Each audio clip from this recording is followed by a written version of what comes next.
I'm Laurie Cardoza-Moore, and this is Focus on Israel.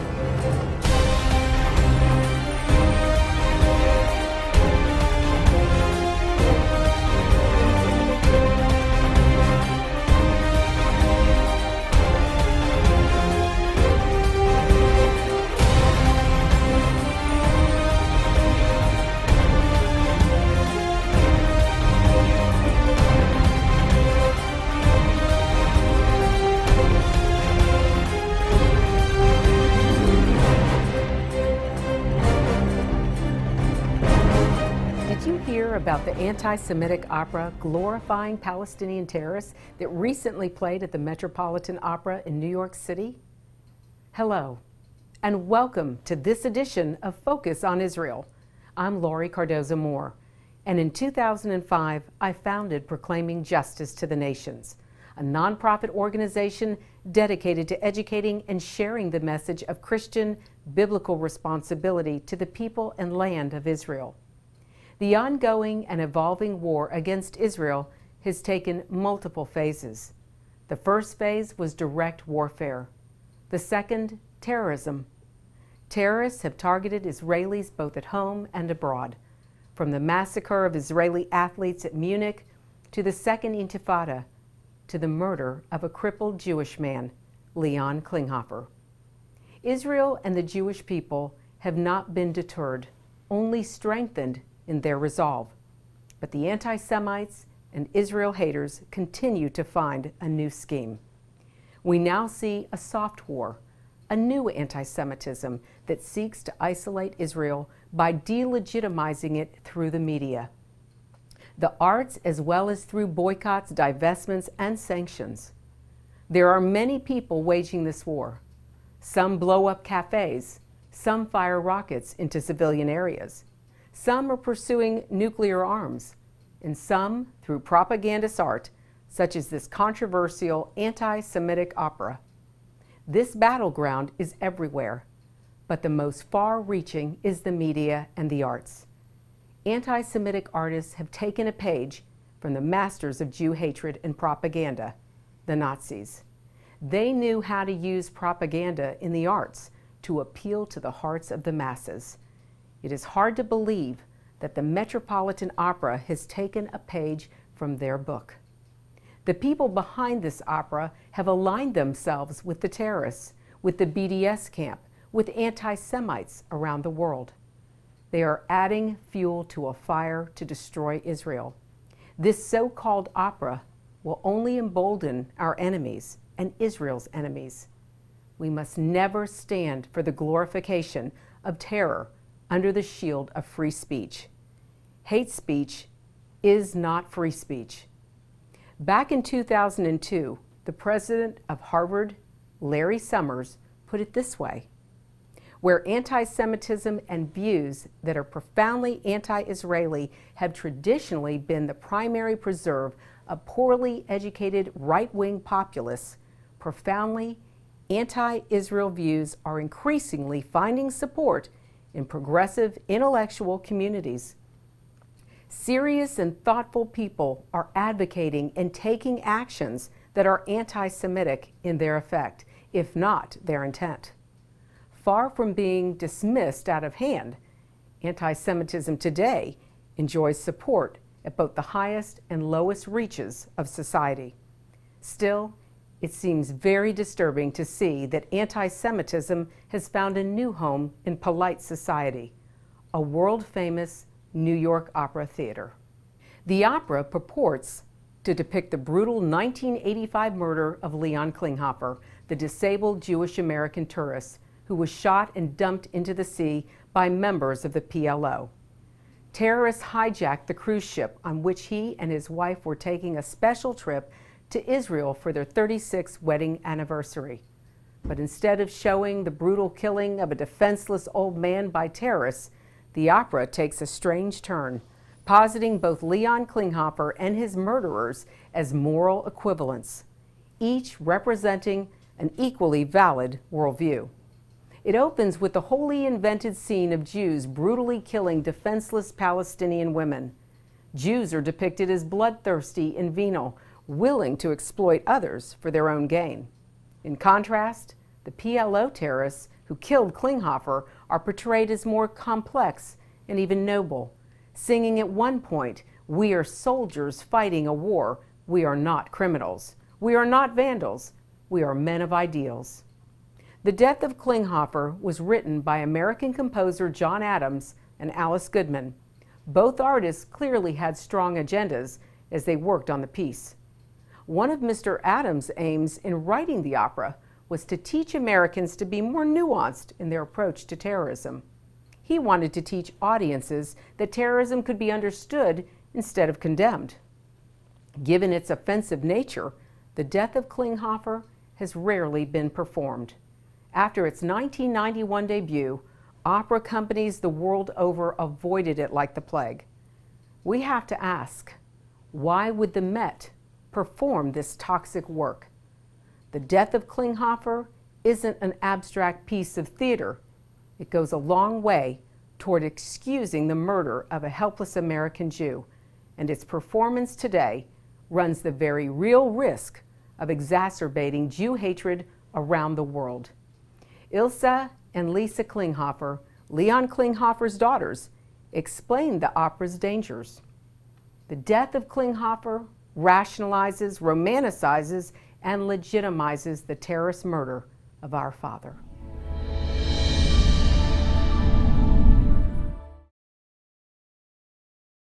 After a 72-hour siege at sea, negotiations among the PLO, Italy, and Egypt succeed in getting the Achille Lauro back to Egypt. There, the 4 terrorists surrender the ship. At first, the world is led to believe that no one is harmed, so the Palestinians are promised safe passage out of Egypt. But the next day, the truth is learned, and the U.S. ambassador to Egypt makes the announcement.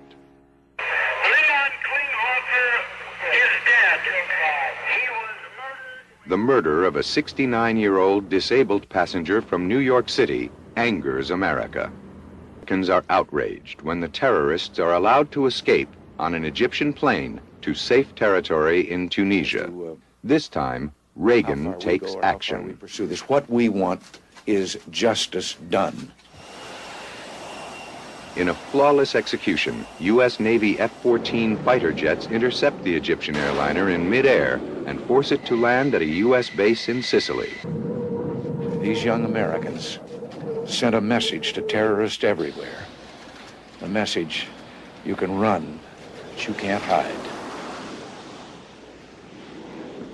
Italian courts convict the Palestinian hijackers. But again, the Reagan administration and the public are left dismayed when Italian authorities grant freedom to Abu al-Abbas, the man believed to be the brains behind the hijacking. Italian courts had found no direct evidence of his involvement. Lincoln Center's Metropolitan Opera has announced that it will be producing The Death of Klinghoffer this fall, an opera which focuses on the 1985 Arab terrorist attack on Italian cruise ship Achille Lauro, where Leon Klinghoffer, a disabled senior citizen, was murdered. The opera jumps back and forth through time, spewing anti-Israel propaganda, painting an inaccurate portrait of the establishment of Israel, and putting Jews in a bad light throughout in general. Many productions depict tyrannical Jews beating and forcibly displacing the Arabs that lived there during the creation of Israel, humanizing the Achille Lauro terrorists and putting the blame for the actions of these and future terrorists squarely on the shoulders of Israelis and Jews the world over, insinuating that basically the Jews did this to themselves and they kind of deserve it. The overall message of sympathy, some might say approval, of terrorist actions from one of the largest elite cultural institutions in the entire globe both validates past violence and potentially flames further violent action in not only Israel, but the US as well, which has seen more than enough bombings and shootings in the past few years. If you'd like to help stop the Met and Lincoln Center from making a terrible mistake by celebrating a culture of barbarism, romanticizing terrorism, and spreading propaganda with its planned production of The Death of Klinghoffer, write to Peter Gelb at pgelb@medopera.org.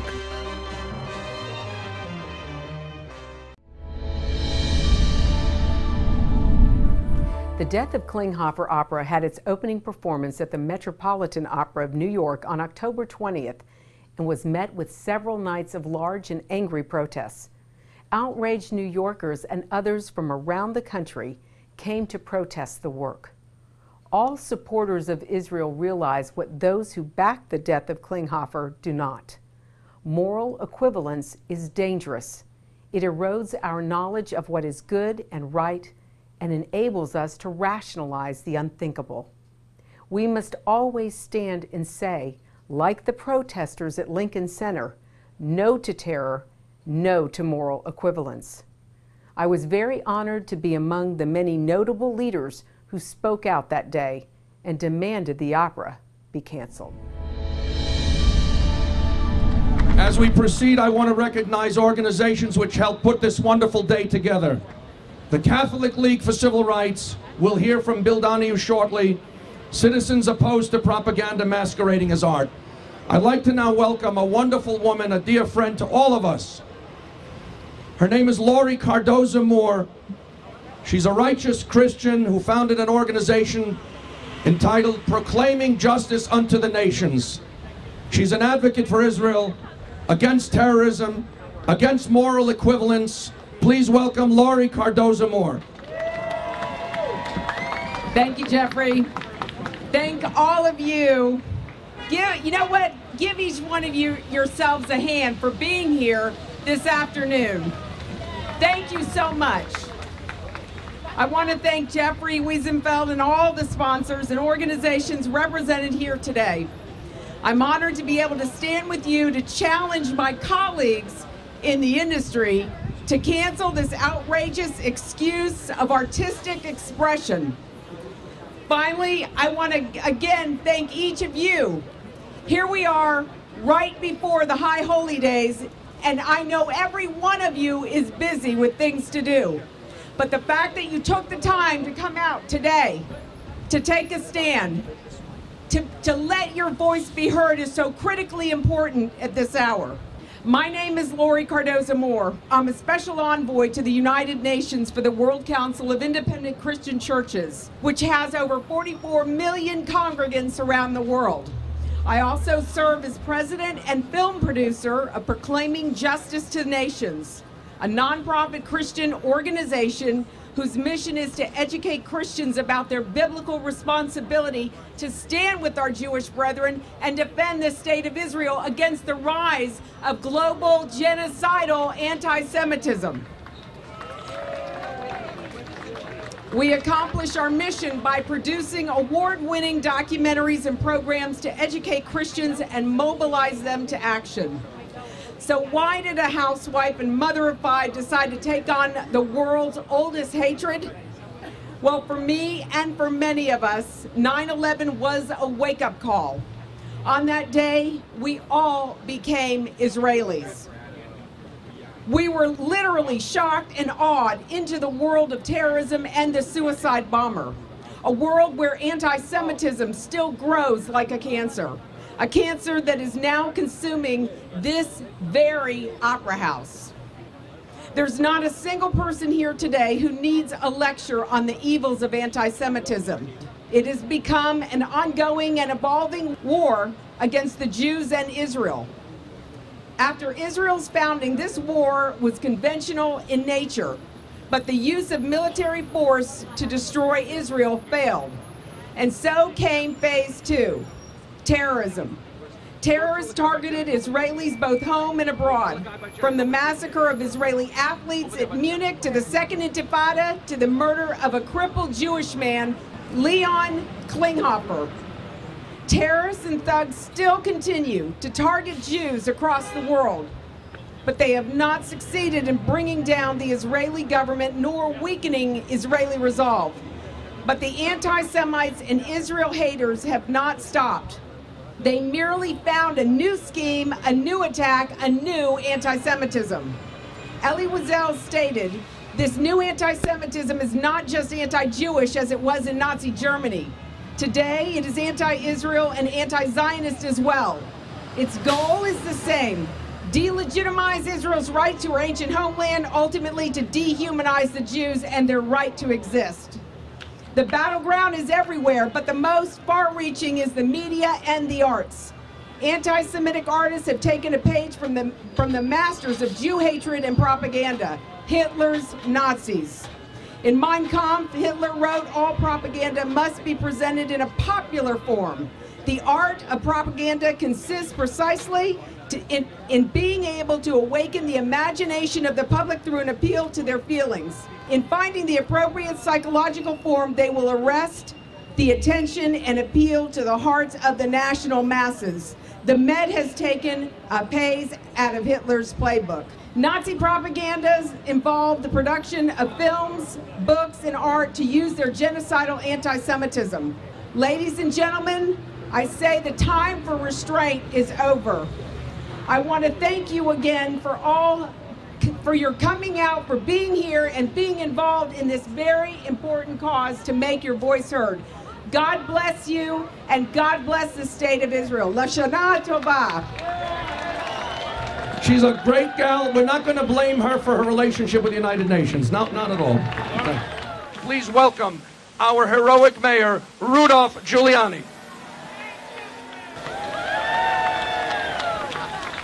For me, this is a complicated issue.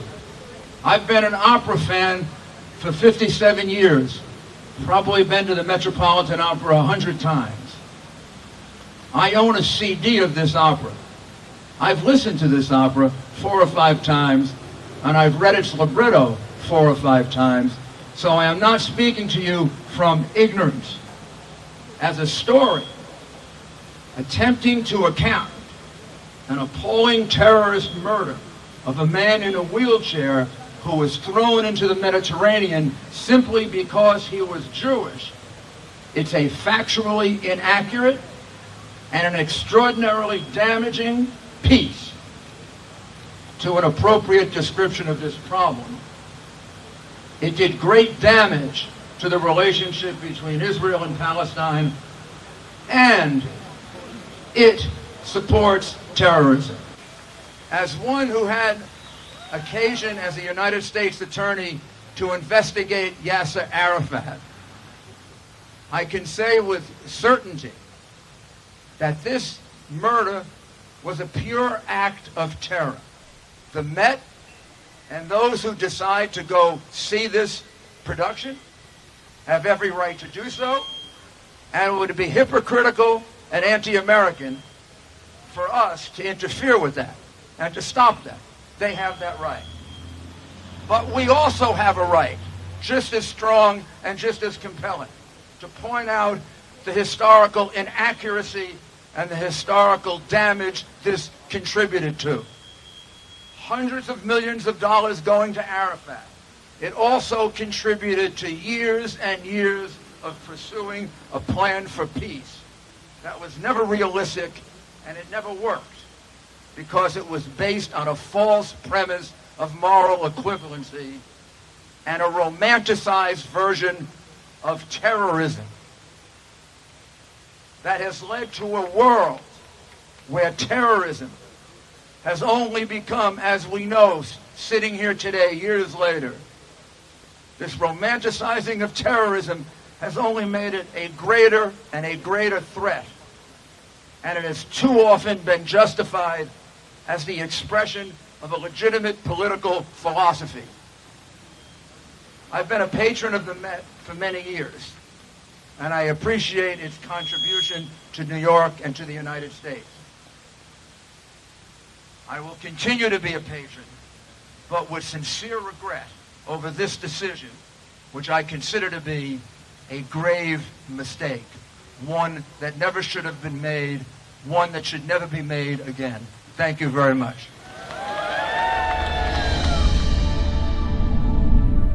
I want to introduce you to 2 gentlemen I had the honor to meet while attending the protest. The first is Chaim Silverman, a New York attorney who knew Leon Klinghoffer and his family. Next, you'll meet Eugene Fromm, a singer and cantor who has actually sung opera at the Met. They both expressed their shock and anger at seeing the Metropolitan Opera put on this detestable work. My name is Hyman Silverglad, and I'm an attorney in New York City. However, I'm here today because the murder of Leon Klinghoffer is personal to me. I knew Leon Klinghoffer and his family. I'm from the East Village in Manhattan, and the Klinghoffer family had a hardware store on the corner of East 2nd Street and Avenue A for many, many years. But the world doesn't know that Leon Klinghoffer was more than just a headline. He was a graduate of Cooper Union in engineering and was an asset to our country because he patented the chicken rotisserie that you see now all over, and as a result of that, the family became quite wealthy and gave up the hardware store on Avenue A, and he and his wife were taking a last kind of honeymoon because Mrs. Klinghoffer was suffering from 4th stage breast cancer, and they thought a romantic voyage would be the best thing for the end of her life. And so that is the real story of Leon Klinghoffer, and this opera diminishes what happened to this man, and I repeat, an asset to our country and an inventor. What it is doing, it is making murderers into people that we should sympathize with. And that, to me, is such a slap in the face of Leon Klinghoffer and our country. And it has nothing to do with Israel. Leon Klinghoffer, when he took this voyage, didn't have Israel in his head. He had in mind seeing a part of the world. So that's my view about Leon Klinghoffer. Thank you. My name is Eugene Flam. I'm a singer. They call me a cantor, a chazan, because I do that too. And I've sung with the Metropolitan Opera Studio, and I've sung on television. I've been with many opera companies, and I teach singing. And as a cantor, I can't help but participate here. And what I'd like to say is that I have nothing against the Metropolitan Opera. In fact, the opera tonight is the opening, Marriage of Figaro. I have sung all the low roles, Figaro, the Count, Antonio, the Gardener, and Bartolo, which is not my role, but they called me in.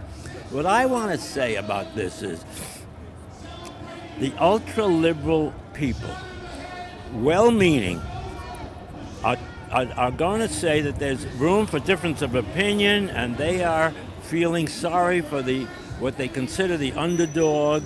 And what the real point of the matter is that with very good intentions, you cannot impose our Western civilization development from the Bible to Christianity to democracy to the Constitution of the United States on people who are still in the 7th century, fighting each other, hating us, and we want to sit down with them and say, listen, let's be friends. It doesn't work. I've known that. I was in the Second World War. I hope I don't look it. But I was there in Europe, and I know about the Holocaust, and I ended up as a newspaper in the Army. I was 19 years old, and I covered a war trial. But I understood then what about Holocaust and about hatred, and it's unbelievable. Are you Jewish or Christian? I'm Jewish, and I was a cantor, and I'm also very universal. I've sung in churches. I was the cantor of the Actors Temple when we did ecumenical services with the Actors churches, and the minister of the Actors Church took me to England. I sang at the Old Vic in England, and there was a mixed marriage of the Jewish stage manager, and she said to me, "Don't worry, I won't mention JC and the Spook." She was a very sophisticated woman, and the bride came over to me afterwards and said, "You know, I sing too." And I said, "Well, honey, I teach singing. I'll give you a gift of a lesson when you come to New York. Just look me up, no charge." Turned out she was the lead in Cabaret on Broadway. That's it. Anyhow, so I came here to participate. I asked the person who told me about it, put me on. I'll be on, and here I am on. But excellent. I just thought I should come. Well, thank you for coming. God bless you. Well, that's our show for today, and I hope you realize that the time for each of us to stand up is now. Be a leader in your community and in your church. One person can make a difference. Get involved with and support pro-Israel organizations such as PJTN. Call your elected officials. Let your leaders hear from you. Visit our website to learn more. Sign up to receive free newsletters, action alerts, daily blogs, and order our films to share with family and friends. God bless you, and thank you for all you do on behalf of our Jewish brethren and all Israel. We'll see you next time on Focus on Israel. To support this program, send your tax-deductible gift to Proclaiming Justice to the Nations, P.O. Box 682711, Franklin, Tennessee 37068. You can also support PJTN online. Visit pjtn.org or call 1-877-873-9020. Anti-Semitism has reached epic proportions, and Israel is now surrounded by nations who seek its destruction. For Israel to lose just one battle would mean losing everything. As Christians, it is our biblical responsibility to stand with our Jewish brethren and Israel. PJTN needs your help to reach more Christians with this urgent message. Please visit our website to become a member today and order our award-winning documentaries. You must decide that you won't be silent. Sign up now at pjtn.org. God bless you, and thank you for your support and prayers. Focus on Israel is now available on DVD. Each program DVD contains a wealth of bonus materials, including the premier program that started it all, Focus on Israel, program number 1. Also, bonus interview cuts with experts in their respective fields. Informational videos from PJTN documentaries, including Israel Indivisible, The Case for the Ancient Homeland. Lest We Forget, 9/11 and the Rise of Islam. The Forgotten People, Christianity and the Holocaust. Disinformation, the secret strategy to destroy the West. Plus the award-winning music video, The Forgotten People. Focus on Israel program DVDs, great educational tools to combat anti-Semitism. Arm yourself and order today. Please go online to pjtn.org. To order, just click on the Store tab. Thanks and blessings from Focus on Israel.